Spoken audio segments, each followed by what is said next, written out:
Sebentar lagi kita akan memasuki 10 malam yang terakhir dari bulan Ramadan yang merupakan afdalul ayyami Ramadan, hari-hari yang utama dari bulan Ramadan itu 10 hari yang terakhir, mulai tanggal 21 sampai dengan tanggal 30.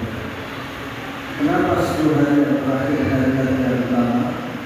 Karena pada 10 hari yang terakhir itu dimungkinkan akan ada yang namanya malam Lailatul Qadar.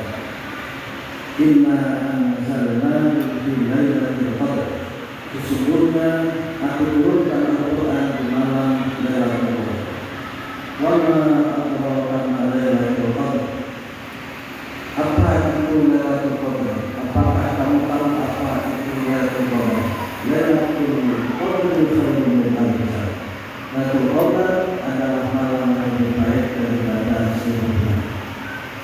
Malam Lailatul Qadar adalah malam yang lebih baik dari 1000 bulan.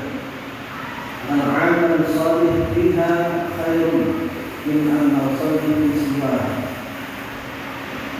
min al-hisab. Sama beramal salih di malam Lailatul Qadar lebih baik daripada amal salih di 1000 bulan yang tanpa ada malam Lailatul Qadar. 1000 bulan itu berapa? 83 tahun lebih 4 bulan, itu 1000 bulan.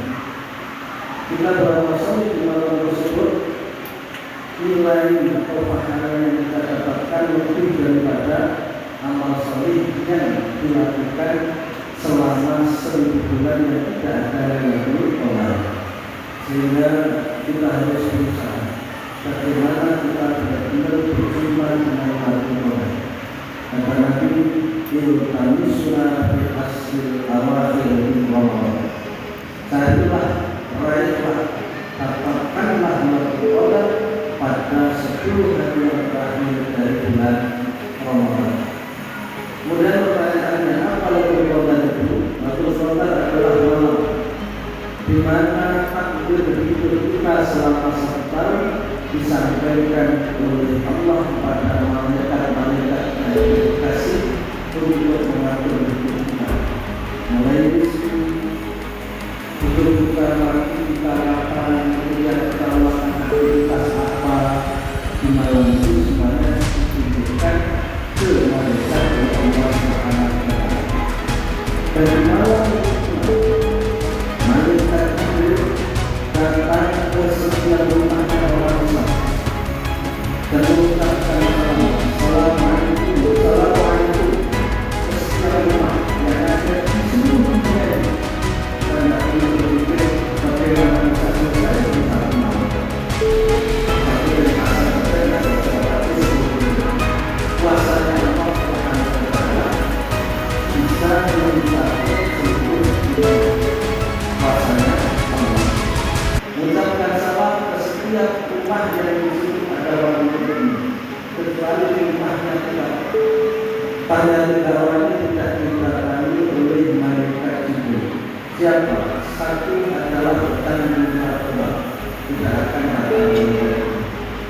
Yang kedua, pemutus tali silaturahim, orang yang sudah memutuskan tali silaturahim, yang masih ada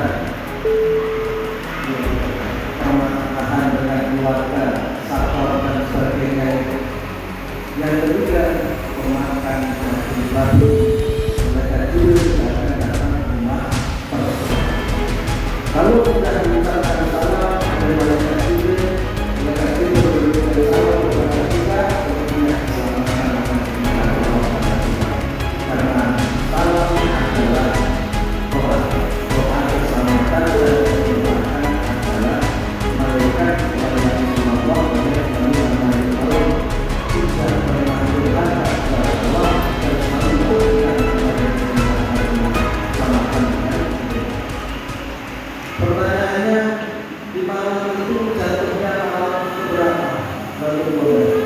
Jawabannya Allah merahasiakan kapan jatuhnya malam Lailatul Qadar. Nabi sampaikan di yang terakhir adalah malam yang kayak pas pastinya malam berapa rahasia. Kenapa dirahasiakan? Biar orang terus beribadah di malam-malam yang dimungkinkan dari Ramadan, tidak hanya di malam tertentu.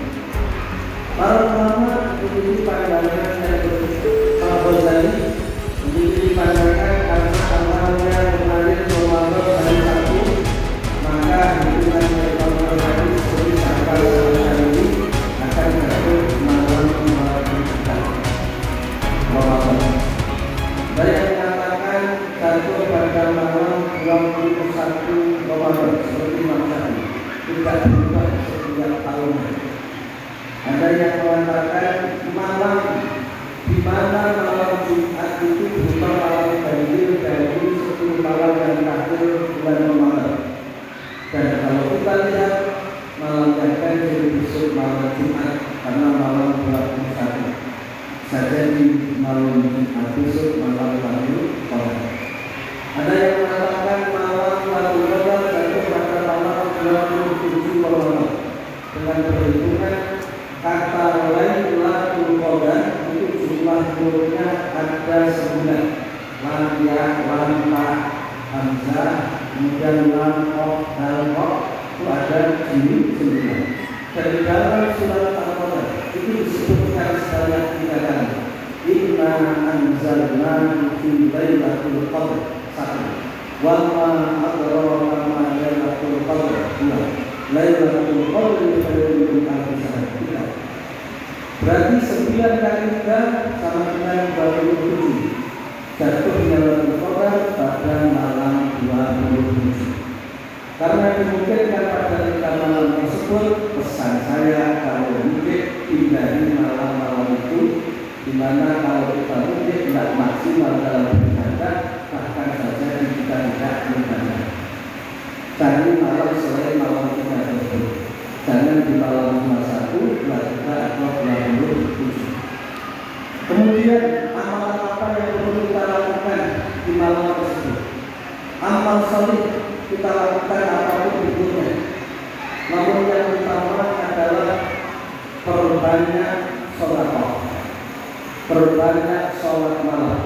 Kita sudah sholat tarawih sudah sampai tambah lagi sholat tasbih, 4 rakaat. Tambahkan di malam-malam itu. Kemudian baca Al-Quran. Kalau kita bilang sulitan baca yang banyak, baca surat-surat yang penting. Surat Al-Ikhlas, surat Yasin, ayat kursi, akhirnya surat Al-Baqarah dan surat Al-Baqarah yang tidak ada. Tambahkan ayat surat tersebut dibaca. Yang ketiga, kita berbanyak membaca tahlil, tasbih, takbir, la ilaha illallah, subhanallah, Allahu akbar, istighfar, sholawat dan doa. Allahumma innaka afuwwun karim tuhibbul afwa fa'fu anni. Perbanyak doa itu di malam Lailatul Qadar. Minimal kalau kita bisa melakukan seperti itu, sholat isya berjamaah dan kita niat mengerjakan sholat subuh berjamaah minimal di malam Lailatul Qadar tersebut. Kemudian tanda-tandanya apa kalau malam itu malam Lailatul Qadar? Tanda-tandanya kalau malam hari itu angin bertiupnya tidak kencang, kemudian gonggong anjing tidak seberapa. Pagi harinya sinar matahari tidak bersinar terlalu terang, pandangannya putih karena terhalang oleh baik turunnya malaikat yang membawa amal perbuatan manusia yang beramal di malam tersebut. Itu yang harus kita pahami tentang malam Lailatul Qadar, sehingga mari kita terus semangat hidup kita untuk beribadah kepada Allah Subhanahu wa taala dan kita memohon kepada Allah agar Allah senantiasa memberikan hidayah dan taufiknya kepada kita semua sehingga terus istiqomah menjalankan ibadah sampai dengan akhir hayat kita dan kita akan diterima oleh Allah dan dipanggil dalam keadaan khusyuk. Demikian yang dapat saya sampaikan.